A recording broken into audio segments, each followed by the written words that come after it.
Baik, di sini kami akan membahas dua organel sel, yaitu retikulum endoplasma dan badan Golgi. Sebuah sel juga memiliki suatu sistem jalan-jalan yang kecil. Jadi, jalan-jalan tersebut sebenarnya merupakan pembuluh yang disebut retikulum endoplasma. Saat kalian mendengar kata retikulum endoplasma, bayangkan saja jalan raya seluler.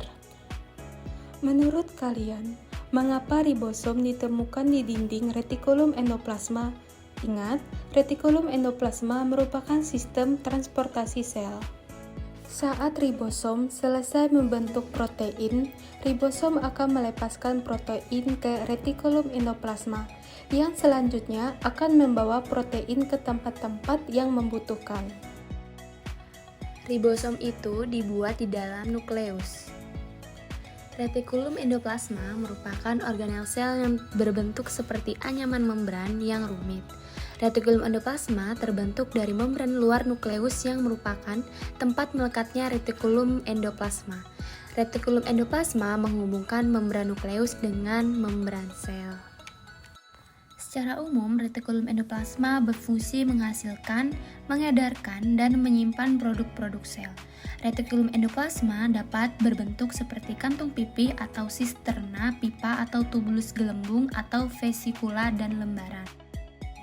Ada dua jenis retikulum endoplasma. Yang pertama adalah retikulum endoplasma kasar dan yang kedua adalah retikulum endoplasma halus. Jadi pada retikulum endoplasma kasar di permukaannya terdapat sejumlah ribosom yang menempel. Adanya ribosom tersebut memberikan penampakan kasar atau bergranula pada retikulum endoplasma sehingga disebut retikulum endoplasma kasar. Retikulum endoplasma kasar ini berfungsi untuk sintesis protein karena adanya aktivitas ribosom. Hasil dari sintesis protein disimpan dan disalurkan ke dalam sitoplasma melalui retikulum endoplasma. Selanjutnya ada retikulum endoplasma halus. Retikulum endoplasma halus tidak memiliki ribosom pada permukaan membran luarnya sehingga tampak halus. Retikulum endoplasma halus berperan dalam sintesis dan transportasi glikogen, lemak, dan steroid.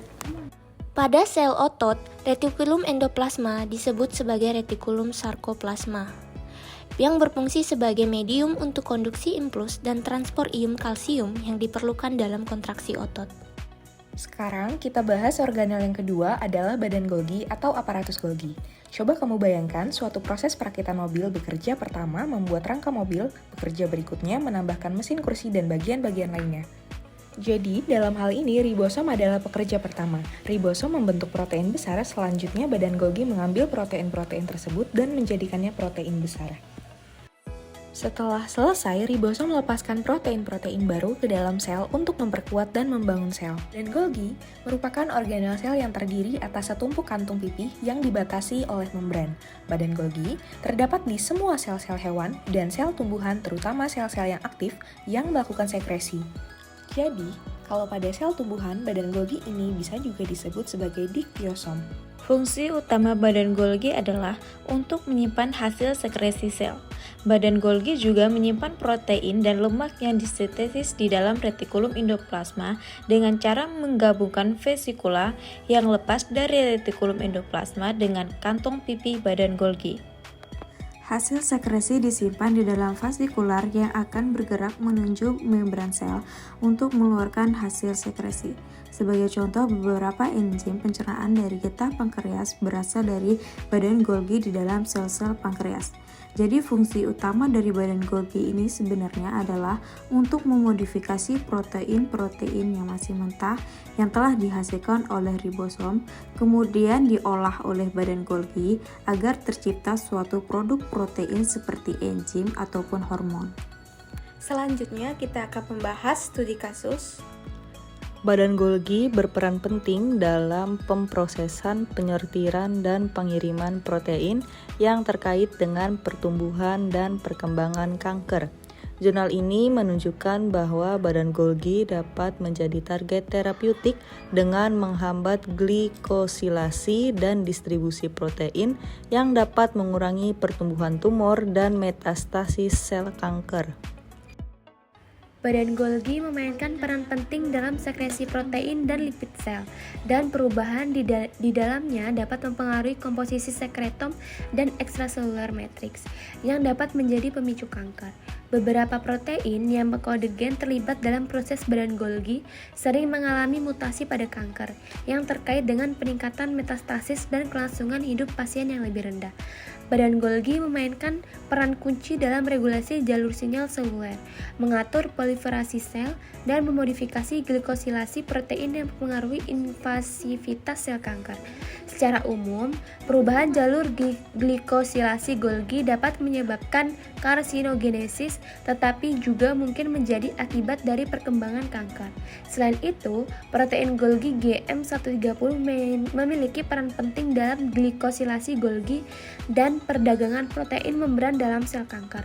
Ketika GM130 diatur turun, hal ini memicu autofagi, menghambat glikosilasi, mengurangi angiogenesis, dan menekan pembentukan tumor. Jurnal ini membahas kanker sebagai penyakit utama yang terlibat dengan fokus pada kanker payudara, kanker kulit, dan kanker paru-paru.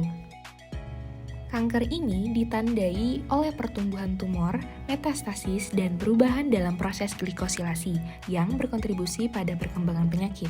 Selain itu, jurnal juga menyoroti peran badan Golgi dalam invasi sel kanker dan respon imun terhadap sel kanker. Terapi yang digunakan dalam jurnal ini adalah pendekatan yang menargetkan glikosilasi protein yang menggunakan inhibitor glikosilasi untuk menghambat pertumbuhan sel kanker.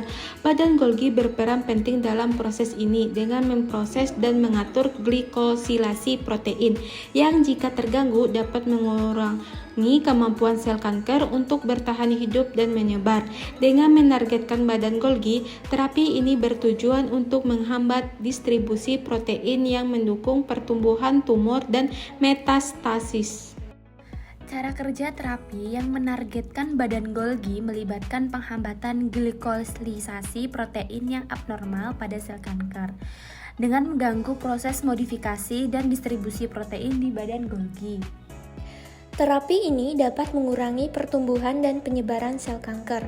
Selain itu, terapi ini juga berpotensi meningkatkan respon imun terhadap sel kanker sehingga memperbaiki efektivitas pengobatan.